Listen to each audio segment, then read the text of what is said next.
मनुष्य का मन बहुत ही चंचल होता है और इसलिए मन में कई तरह के विचार उत्पन्न होते हैं। क्षण भर में ही व्यक्ति का मन कई चीजों को सोचने लगता है। इसलिए तो कहा जाता है कि मन को काबू करना आसान नहीं है। लेकिन गौतम बुद्ध मन को नियंत्रित करने के आयामों के बारे में भी बता चुके हैं। मन में विचारों का आना गलत नहीं है कि लेकिन मुश्किल तब हो जाती है या विचार ऐसी परिस्थिति में गलत होते हैं जब मन में अश्लील विचार आते हैं। कभी कभी तो ना चाहने के बावजूद भी मन में अश्लील विचार आते हैं। अगर आपके मन में भी ऐसे विचार आते हैं तो गौतम बुद्ध की इस कहानी से आपके विचारों में जरूर बदलाव आएगा। बुद्ध अपने भिक्षुओं को उपदेश देने के साथ ही उन्हें भिक्षाटन के लिए भेजते थे। एक बार उन्होंने अपने भिक्षु भरत को भिक्षा लेने के लिए एक श्राविका के घर भेजा। भरत पूरे रास्ते मन में यह सोचते हुए श्राविका के पास गया कि आखिर आज भिक्षा में क्या भोजन खाने को मिलेगा, क्योंकि भरत चंद्रुवंश के राजकुमार थे और बुद्ध के सानिध्य भिक्षु के रूप में दीक्षित हुए थे। हमेशा भरत को महल में खाने के लिए स्वादिष्ट पकवान मिलते थे, लेकिन आज भिक्षा के रूप में उसे जो भी मिलेगा संतुष्ट होना पड़ेगा। श्राविका के घर पहुंचकर भरत ने भिक्षा मांगी। श्राविका ने भरत को बैठने के लिए कहा और भोजन लाने के लिए घर के भीतर चली गई। इधर भरत फिर से अपने प्रिय भोजन के बारे में सोचने लगे और जैसे ही श्राविका भोजन लेकर आई तो भरत अचंभित रह गए। भरत ने देखा कि श्राविका ने उनके लिए उनके पसंदीदा पकवान परोसे हैं और अपने प्रिय भोजन को देखकर वह खुश हो गए। भोजन ग्रहण करते हुए भी भरत सोच रहे थे कि महल में तो उन्हें भोजन के बाद विश्राम करने की आदत है, लेकिन आज उन्हें भोजन के बाद वापस तेज धूप में चलकर आश्रम जाना होगा। लेकिन भोजन के बाद श्राविका ने भरत को कुछ समय के लिए विश्राम करने का आग्रह किया। भरत फिर से खुश हुए कि आखिर आज उनके मन की सारी इच्छाएं कैसी पूरी हो रही है। इसके बाद भरत कुछ देर विश्राम करने लगे, लेकिन विश्राम करते हुए भी लेटे लेटे वह सोचने लगे कि आज तो मुझे भोजन के बाद विश्राम करने को मिल गया, लेकिन ऐसा रोज रोज नहीं होगा।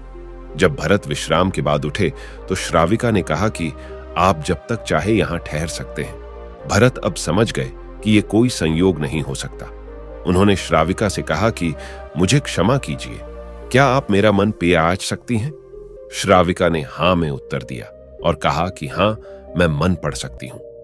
शुरू में यह कठिन था, लेकिन फिर मैंने स्वयं के मन विचारों को देखना शुरू किया।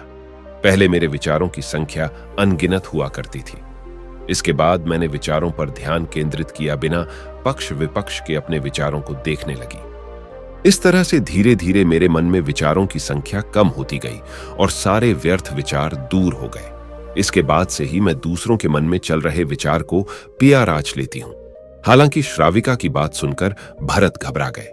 इसके बाद भरत ने श्राविका से आज्ञा ली और आश्रम के लिए निकल पड़ी। रास्ते में भी भरत फिर से मन में आए विचारों का स्मरण करने लगे कि श्राविका के बारे में उसके मन में अश्लील विचार भी आए थे। श्राविका ने उसे भी जान लिया होगा, वह मेरे बारे में क्या सोचती होगी। भरत खुद को लज्जित महसूस कर रहे थे। भरत ने आश्रम पहुंचकर गौतम बुद्ध से कहा कि अब मैं कभी भिक्षाटन के लिए नहीं जाऊंगा। बुद्ध ने भरत को पास बुलाया और कहा कि क्या हुआ है, तुम मुझे सारी व्यथा बताओ। भरत ने सारी बातें बुद्ध को बताई। इसके बाद बुद्ध ने कहा कि अगले 1 हफ्ते तक तुम भिक्षाटन के लिए उसी श्राविका के घर पर जाओगे, लेकिन तुम्हें इस बात का ध्यान रखना होगा कि कल भिक्षाटन के लिए जाते हुए तुम अपने चित्त को पूरे होश में रखना। तुम्हारे भीतर क्या विचार उठे उन पर ध्यान केंद्रित करना और यह भी ध्यान रखना कि तुम्हारे मन में कौन सी वासना उठ रही है। तुम कल इन सभी चीजों को ध्यान में रखकर जाना और इसके बाद मुझे वापस आकर बताना। अगले दिन भरत भिक्षाटन के लिए गए। बुद्ध के बताए अनुसार वह पूरे रास्ते अपने होश को जागृत रखते हुए चल रहे थे। जब श्राविका का घर आया तो भरत ने भिक्षा मांगी। उसके भीतर कोई वासना नहीं थी और ना ही कोई विचार उत्पन्न हो रहे थे, क्योंकि उसने अपने मन को पूरी तरह जागृत रखा था। भरत ने भिक्षा ली और आश्रम चला गया। भरत ने बुद्ध को प्रणाम किया और कहा कि आज उसे जिस आनंद की अनुभूति हुई वह पहले कभी नहीं हुई। तो दोस्तों, आज के वीडियो में बस इतना ही। मुझे उम्मीद है कि आपको ये वीडियो पसंद आई होगी और आपको कुछ सीखने को मिला होगा।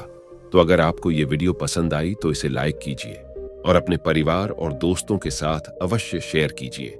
और ऐसे और भी वीडियोस के लिए हमारे YouTube चैनल को सब्सक्राइब कीजिए और बेल आइकॉन पर क्लिक कीजिए ताकि आने वाली कोई भी वीडियोस आपसे मिस ना हो। और इस वीडियो को पूरा देखने के लिए आपका बहुत बहुत धन्यवाद।